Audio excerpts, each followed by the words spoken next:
எம்பாட்டன் சாமி வரும், எங்கேயும் கூட வரும். என் தாயி தூங்க சொன்ன பாட்டு வரும், எங்கப்ப மூச்சு விட்ட காத்து வரும். ஊரான ஊரு வரும், முன்னோரின் பேரு வரும்.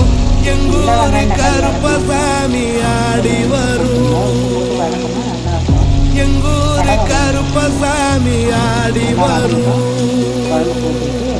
எம்பாட்ட சாமி வரும், பதுக்கி வச்ச கத்திரிக்காவை போட்டுலாம் எங்கேயும் கூட வரும்.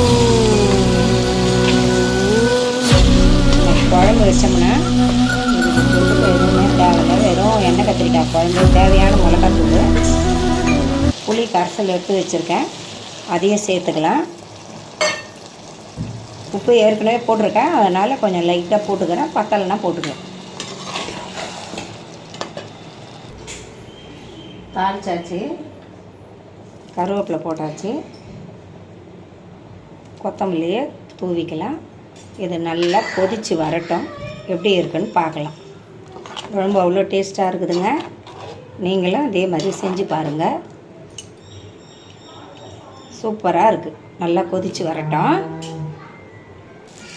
கூடவே ஆப்பம் போட்டிருக்கேன், வீட்டில் அரைச்ச மாவு ஆப்பமும் தேங்காய் பால் ரெடி பண்ணியிருக்கேன். தேங்காய் பாலுங்க. எண்ணெய் கத்திரிக்காய் குழம்பு ரெடி ஆகிடுச்சு.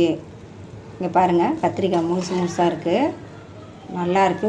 உண்மையாகவே ரொம்ப சூப்பராக இருக்குதுங்க குழம்பு, செம்ம டேஸ்ட்டாக இருக்குது.